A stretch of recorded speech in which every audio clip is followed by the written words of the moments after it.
Hey, what's going on, guys? This is Alex from Kingsway Church in Cherry Hill, New Jersey. I'm going to be bringing you guys a little series here on broadcast mixing for your church.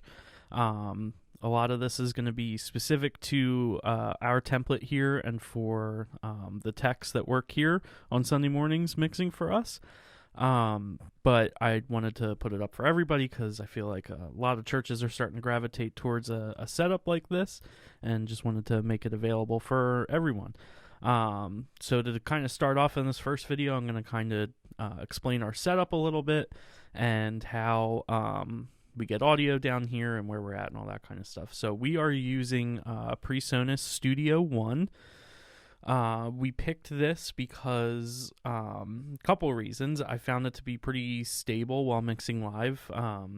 Not to jinx ourselves here, but we've been doing this since January, and I've never had it crash or go down or anything like that. Another reason I picked it is because we picked up a Fader Port 8, which is made by PreSonus. I really like the integration between Studio One and the Fader Port. Seeing that they're made by the same company. So that was another reason. Another reason, too, I really like, I'll bring this up here so you can see it, this performance monitor. So when I was making this template, I kind of really relied on this to make sure, I'm not overtaxing my computer. It's nice because, I usually mix in Logic, and Logic just gives you, a percentage or whatever your meter's at. But I really like how Studio One kind of breaks it down by plugin. So if I put a plugin in that was using a lot of CPU, I could, maybe make a different decision. I also like how it shows all of the latency for the plugins here. I try to, when you're mixing in a live scenario like this, your DAW is not going to do any kind of latency compensation for plugins. Whereas, if you're mixing, your DAW automatically does that. But for live, when the tracks are record enabled and you're monitoring, it doesn't do that. So some people use plugins with a lot of latency, and they just delay all of their tracks and kind of figure out the math and all that kind of stuff on how to make them all kind of line up. I didn't really want to do that, so I just chose to use plugins that don't add a ton of latency. So as you can see here, our instances of trigger, which we're using to do some sample replacement, not replacement, but blending in with the live mics, is using 4 milliseconds. So at 4 milliseconds, you're not going to hear any kind of noticeable sound, any phasing or anything like that. So as long as a plugin that I put in doesn't go higher than that, that's usually my baseline there. So I just really like this performance monitor. It really allows me to kind of make sure I'm, not overtaxing the computer. We are running, this is a 2019 MacBook Pro, the 16-inch model, and it is fully decked out. I think it's a 8-core i9 with 64 gigs of RAM, so we've barely ever scratched the surface of overloading this thing. So that's not to say that you need to go out and buy a $4,000 MacBook. I know a lot of people are doing this with the new M1 Mac Minis. Yeah, so that's the computer that we're using. So to start off, kind of where we are. So we are in our church's studio, which was mostly used for filming, and there's some workstations back here so people can come in and edit stuff. Our sanctuary is that way. We're below where the sanctuary is. We're kind of right underneath the stage area or backstage area. So we are using a Behringer Wing console at front of house. We had a Midas M32 before that. Moved to the Wing just to get a little bit more processing and some extra channels and everything, which was nice because we were already using Midas stage boxes, the DL16s. We have 3 of them upstairs. And so we didn't have to change any of that out. We're still using all the same stage boxes and everything. So that's what's processing our audio at front of house. Now, we are using Dante to get all of our channels down here. If you're not familiar with Dante, it's a digital audio network through Ethernet. So basically, it's a way to send a ton of audio channels, I believe up to like 128, 64 using Dante Virtual Sound Card, which I'll get into in a little bit. But over a single Cat 5, Cat 6 cable. So it's really, easy to make a long run. We're probably like 150 feet away or so, and we have no problem getting all those channels down here from front of house. Now, because the wing, as of this video, the Dante card for the wing was announced, but it hasn't actually like hit any, starting to hit retailers. What I'm actually doing is we are feeding all of our channels from the wing over AES-50 to our old M32 console, and then using the Dante card in that console to send the channels down here. So some of the limitations with that is that the Dante card in the M32 only allows for 32 channels. The wing, the new Dante card for the wing will allow 64 channels, which will be, with the wing being able to process 48 stereo channels, that'll give us a lot more, ability to add more things to this template. For instance, our tracks are just a left and a right because I only have 2 channels available right now. We are sending our tracks over Dante, but eventually once we get that card in, we'll split out our tracks a little bit more, and just be able to add, maybe some more mics to the drums, some more room mics for broadcast purposes. So we're expecting that card pretty soon, thankfully. So for right now, like I said, we just have that M32 upstairs next to our main broadcast console. We had an existing Dante connection from front of house to backstage. And like I said, we're right below backstage. So I just I put a switch at that location and just fed another Cat 6 cable down here to broadcast. And I have a switch up here. So that's how we're getting all the audio. So like I mentioned, we're using Dante Virtual Sound Card. So if you guys don't know what this is, it's basically just a way for you to basically get the Dante channels into your computer.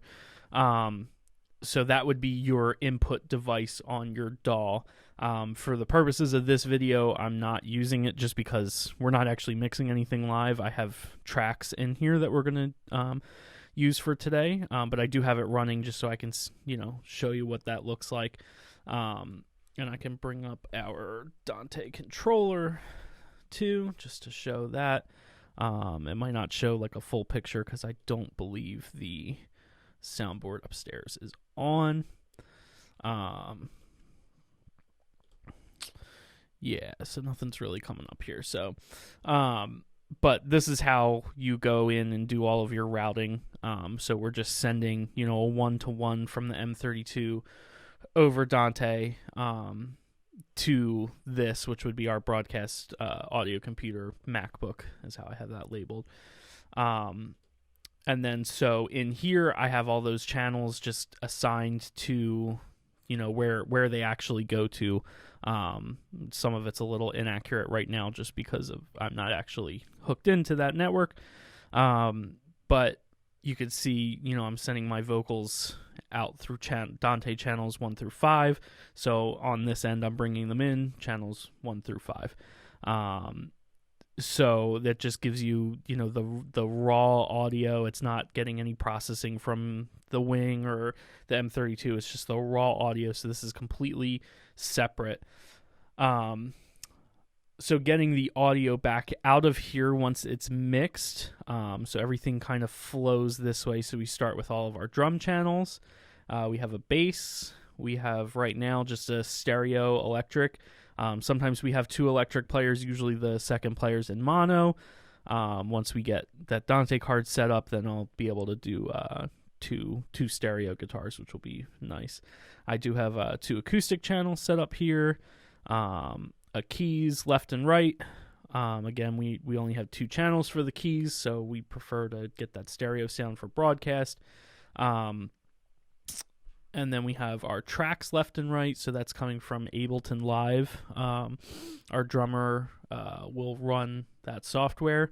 Our worship leader puts together the tracks every week, and they just get fired from there. I usually sit down with the tracks afterwards and kind of, because we only have 2 channels, a left and a right, and again, we used to break it out a little bit more, but I really wanted the stereo feel of things, especially for broadcast. In the room, it doesn't really make a huge difference either way, but for down here, it really made a difference to have stereo. So I will sit down with our Ableton computer, as often as I can, and just trying to mix all the tracks, so that they sound good, so that everything's kind of balanced out. Some of the tracks that we get from multi-tracks have weird, rumble and stuff below 100 hertz that doesn't need to be there and all that. So I'll clean all that up so it gets a clean feed to front of house and down here as well. Coming from the tracks, so we have media left and right. That's sent over Dante as well. That's just our Pro Presenter computer. We'll do pre-service music from Spotify, and then also any audio that gets played from Pro Presenter, our pre-service countdown, and any meet and greet and service bumpers and all that kind of stuff comes all through this channel. And then we have our vocals. We have 5 vocal channels set up. Typically, we have between 3 to 5 vocals. If we only have 3, I usually hide these 2. I do have a 6th channel, just kind of, it's hidden right now, but in case we ever went to that many vocalists, it's there, so it's already set up. This we have here, this is our MD mic. So Caitlin, our worship leader, she's usually on vocal 1. She has a switch that is able to switch her mic channel from channel 1 to channel 15, so that she can talk to the band just in our, just in their in-ears.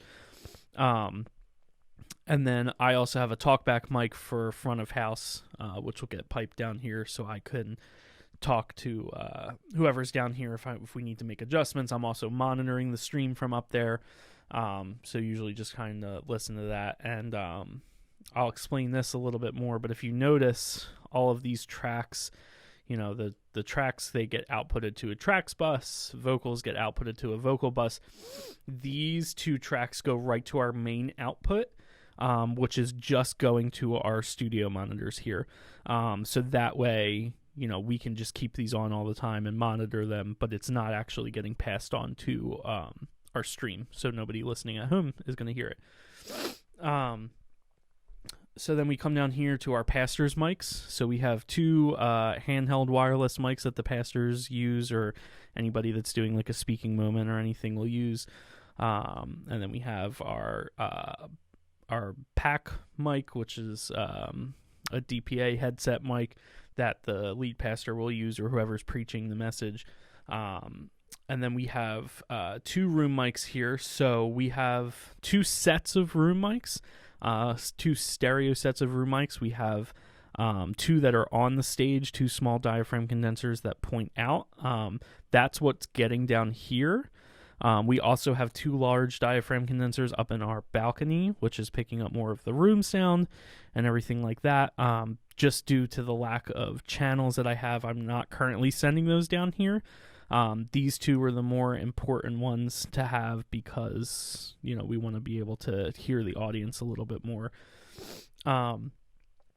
So again, once we get that Dante card, I will have it set up so that all of those room channels come down here. So all of these channels get outputted to these buses here. So we have a bus for each kind of group. They see a little bit more, processing as a whole, everything like that. So then all of these get outputted, and these are our effects channels here. So we have a hall verb, which we use for our vocalists, snare verb and tom verb. Room verb is what we use for everything else, just some of the instruments, just to kind of make them all sound like they're in the same room. And then we have a long, a throw delay that kind of, we can tap in the beat of the song, and then a short slapback type delay. So all of these then get outputted to this here, which is our mix bus, which is where we're doing all of our processing. And that goes right out to our mains, which is output 1 and 2. That's our monitors. As you can see, we're sending here to what's called the stream output. So that's this guy right here. And so this is just getting, this is what's going out to the stream. So because I'm not hooked up in the same way I usually would be, these would be outputs 3 and 4 usually. And outputs 1 and 2 just go to the monitor. So that's the difference between, since these are just going right to those, going right to that main output and not hitting this mix bus, that's how we're able to hear them only in the monitors and not have that go out to the stream. So this is then feeding at exactly, send level of unity to this output here. And then, so that goes out outputs 3 and 4. So the setup for that, we have you can't see it here, but we have a Focusrite Scarlett. I believe it's the 2 ins and 4 outs, or 4 ins and 4 outs, or something like that. It has 2 mic preamps on the front, and it's got 4 outputs on the back. So outputs 1 and 2 out of this are getting sent to this big knob passive controller, which feeds our studio monitors. We're using a set of Kali Audio LP6s. They're very flat. They're really good for this room. We do have a little bit of treatment in here, but it's nothing crazy. And again, we're backstage technically, so we do get a decent amount of low end from the subs upstairs in the room. But this big knob passive controller hooks up to those. And then I also have a set of just Logitech crappy computer speakers, which just kind of gives you a sound of somebody listening on their phone, so they can use this controller to flip back and forth between those 2 speakers and control their overall level. They can sum to mono, all that kind of stuff. And then outputs 3 and 4 out of the Focusrite are actually going back upstairs here, so the stairs come down here. And like I said, we're backstage, so that goes back up to one of our DL16 stage boxes, which is then sending that, the mix, the stream mix, out to those DL16s, which takes it back upstairs to our Behringer wing. And then we're coming out of the Behringer wing, and we're heading straight into Resi, which is what we use to do all of our streaming. So talking about our buses, so even though we have everything going to a bus, this is all here for processing and grouping of the tracks. I do have some kind of levels set here. I forgot to mention this, that we have all of these VCAs over here. So what a VCA is, it's just a voltage controlled amplifier, but basically it's just straight up volume up and down. You can see as I move that, it moves our vocal bus relative to where its level is set. So typically I leave these at 0. That's kind of their starting point. And then as the techs are mixing, that's kind of what they're using, to kind of mix everything. Because the way that we have our fader port set up, it's easy to pull up those VCAs. And since there's 8 channels, we have 8 VCAs. So all of the vocals come to right here, which is just controlling off that vocal bus. Then we have our drums, which is just controlling the drum bus.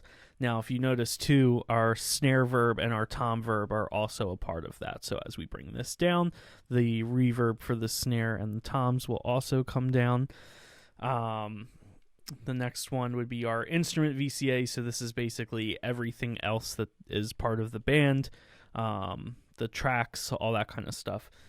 So we have a room VCA, which just pulls down the room bus. And again, I have these, even though they could just go and pull down the room bus, it's nice to have just 8 channels so that they can kind of live on the VCA layer on the fader port here, and then just use the mouse to get to individual channels.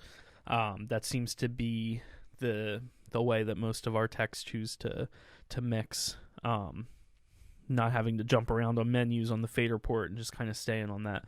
So then we have the media VCA, which is, again, that's just our Pro Presenter channel. the pastor VCA, which is all of our pastor's mics, the 2 handhelds in the pack. And then we have the reverb VCA, which is all just the hall verb and the room verb. So if I pull that down, those guys will come down with it. And then the delay VCA. So these are always, basically, the techs always have access to these VCA channels on the fader port. So this is how we manage most of our transitions, with the pastor's mics. If the band is playing, we'll have this pastor VCA down. And then as that transition happens, we'll, kind of determine whether they're using pastor A or B. If they're on pastor A, I bring this up right now, but there's still no audio coming through because the VCA is down. And then as the pastor comes up, now I can just easily just pull this up and then, pull my vocals and drums and instruments down so that they're not competing with each other on the stream. And again, like I said, I'm not showing it here, but I do have physical faders that's able to do that. So it's easy to kind of hit some of those transitions that way. And then same thing coming out of like a meet and greet type situation where the media is playing.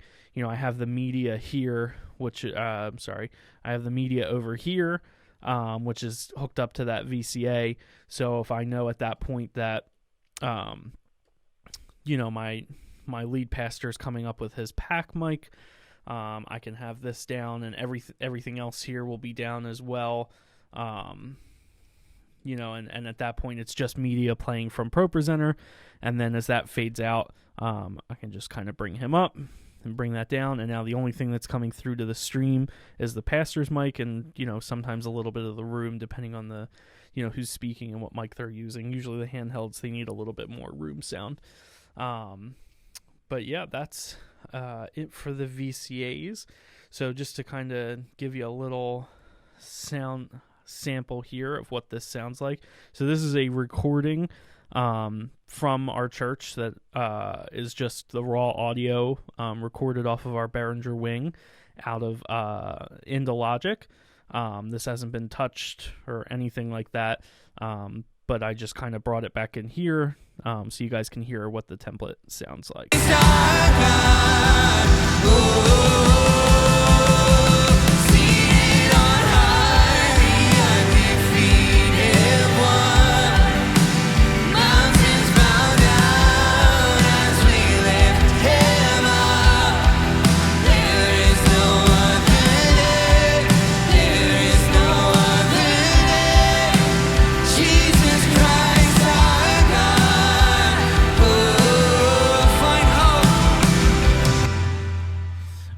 So that's just to give you an example of what our template sounds like. So that'll be it for the this video. In the next video, I'm going to take you through our drums and how we're using our samples and all the processing that goes through that. So stick around for the next video.